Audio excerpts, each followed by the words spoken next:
Finally, salah satu topik yang paling banyak di-request oleh kalian semua. Program latihan terbaik untuk pemula. Program latihan ini saya rancang berdasarkan studi sains, pengalaman saya lebih dari 10 tahun di dunia fitness, dan juga fitness expert di luar sana. Ini sudah saya aplikasikan ke diri saya maupun klien-klien saya selama bertahun-tahun, dan ini semua sudah berhasil. So, it's time to share it to you guys. Full body workout adalah salah satu rutinitas latihan yang terbaik untuk pertumbuhan otot dan kekuatan, tanpa terkecuali seberapa jauh pengalaman latihanmu. Latihan ini tidak hanya mengoptimalkan frekuensi latihan dan pemulihan ototmu setiap minggunya, tetapi juga efisiensinya terhadap waktu. Dikarenakan jadwal latihan ini hanya memerlukan 3 kali seminggu.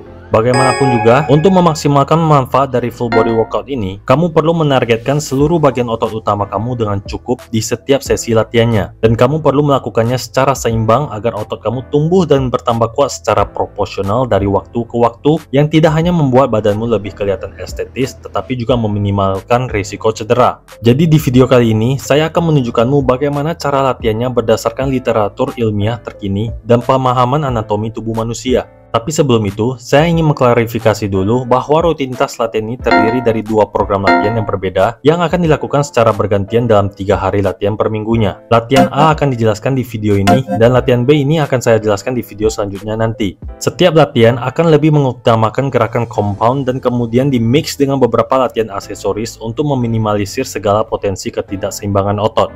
Latihan pertama, barbell bench press. Latihan ini akan menjadi gerakan latihan utama untuk otot dadamu. Dikarenakan latihan ini yang akan berperan dan berkontribusi sebagian besar untuk perkembangan ukuran dan ketebalan otot dadamu secara overall dari waktu ke waktu. Lebih spesifiknya lagi, dikarenakan sudut bench yang flat atau datar ini akan menekankan bagian sternum atau bagian tengah dada kamu dan juga mengembangkan otot bahu dan tricepmu.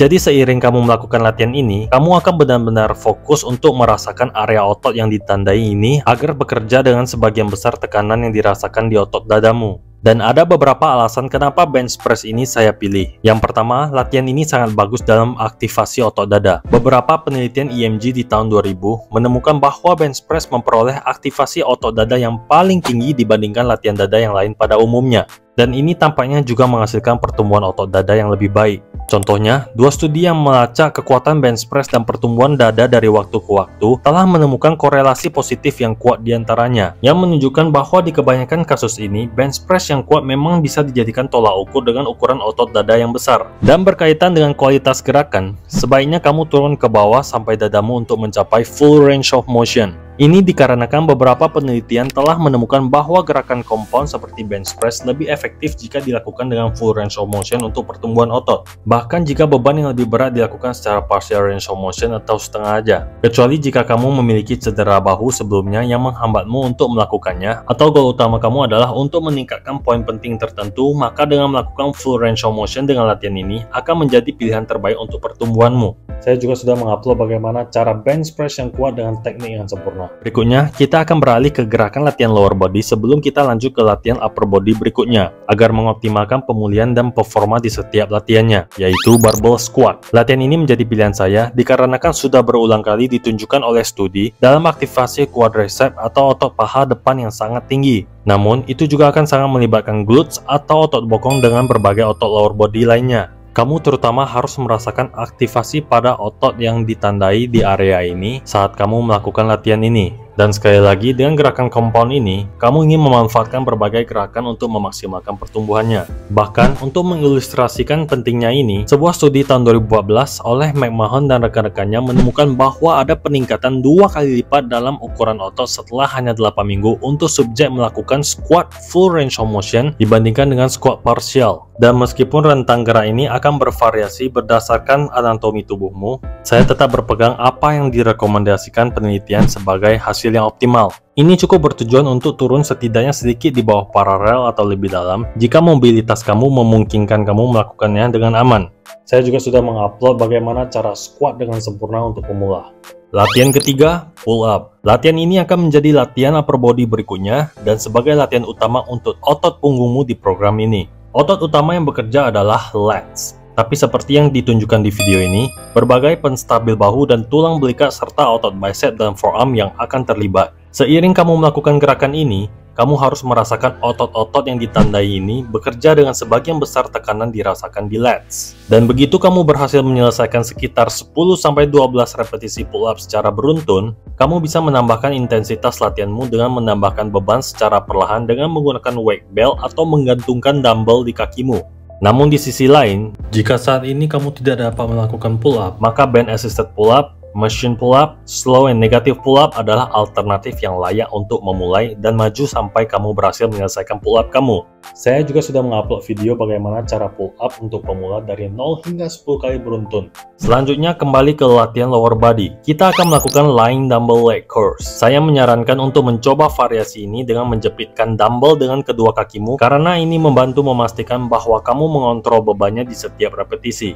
Seperti yang ditampilkan di sini, target utama latihan ini adalah otot hamstring. Sekali lagi, saat kamu melakukan setiap repetisi, kamu fokus di otot hamstring atau paha belakangmu sambil menghindari keterlibatan lower back dengan menjaga perut kamu tetap aktif. Nah, alasan utama mengapa latihan ini saya sertakan adalah untuk lebih memperkuat otot hamstring kita. Ini krusial karena seperti yang ditunjukkan di studi EMG tahun 2009 ini, squat tidak cukup mengaktifkan hamstring dan hanya mencapai 27% aktivasi saja, yang jauh lebih rendah dibandingkan gerakan latihan hamstring umum lainnya.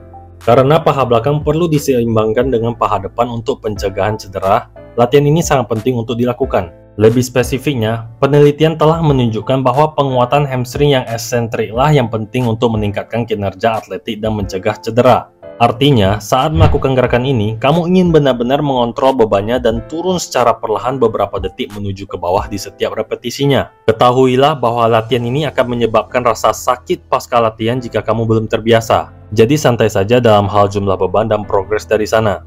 Gerakan latihan kompon yang terakhir adalah standing barbell overhead press. Latihan bahu ini sangat penting untuk pengembangan dan kekuatan upper body. Meskipun seluruh tubuh terlihat, otot utama yang berperan di sini adalah bahu depan, tricep, dan serratus anterior. Latihan ini telah ditunjukkan dalam studi tahun 2000 menjadi latihan yang terbaik untuk anterior deltoid atau bahu depan. Selain itu, jika dibandingkan dengan latihan shoulder press lainnya, latihan ini memungkinkan kamu mengangkat beban paling banyak. Dan dari sudut pandang secara praktis, juga merupakan latihan bahu yang paling mudah untuk ditambahkan beban terbanyak saat kamu progres.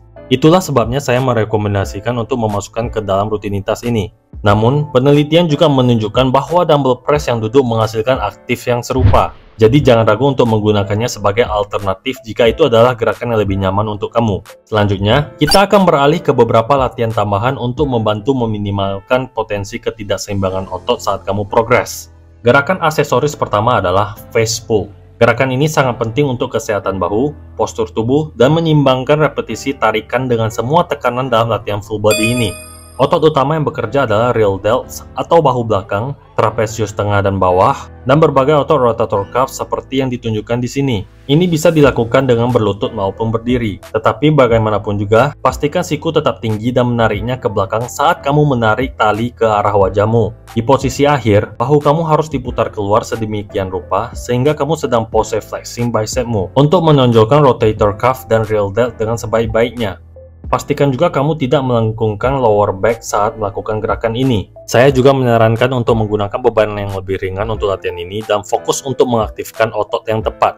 Latihan terakhir adalah latihan bicep, yaitu drag curl. Karena komponen ekstensi bahu dari latihan ini akan membantu secara spesifik menargetkan long head bicep atau kepala bicep bagian luar yang jika tidak mendapat banyak perhatian dengan pemilihan latihan kita sebelumnya. Untuk melakukannya, cukup gunakan weighted bar atau barbell dan angkat bar sedekat mungkin di depan tubuh kamu dengan mengarahkan siku ke belakang badan. Lalu turunkan beban dengan cara yang sama. Saya sarankan menggunakan beban yang jauh lebih ringan daripada ketika kamu melakukan standar bicep curl dan menyempurnakan gerakan tersebut sebelum progres lebih lanjut. Jadi seperti inilah tampilan jadwal full body workout A kamu. Latihan betis atau perut juga dapat ditambahkan sebagai bagian dari gerakan aksesori. Sekedar reminder, jika kamu seorang pemula, maka dengan hanya berpedoman pada gerakan komponen utama dan jumlah set yang terendah akan menjadi awal yang terbaik untuk memulainya. Dan kemudian kamu dapat menambahkan lebih banyak volume secara bertahap dari waktu ke waktu. Oh ya, kamu juga bisa mengotak-atik urutan latihannya. Beberapa penelitian telah menunjukkan tren di mana orang-orang mendapatkan hasil yang lebih baik untuk latihan yang dilakukan di awal sesi. Jadi dengan mengetahui latihan yang mana yang akan ditargetkan terlebih dahulu, kamu dapat mengatur ulang berdasarkan apa yang ingin kamu prioritaskan. Misalnya, Jika kamu ingin fokus pada kekuatan pull up dan pertumbuhan otot back, kamu bisa melakukan pull up terlebih dahulu daripada bench press. Sekian video dari saya, sekedar reminder, sambil menunggu program latihan B yang akan saya upload nanti, silahkan nonton video berikut ini. Bagaimana cara pull up ataupun bench press yang sempurna yang akan kamu aplikasikan ke program latihan A ini. Now, I'll see you next time.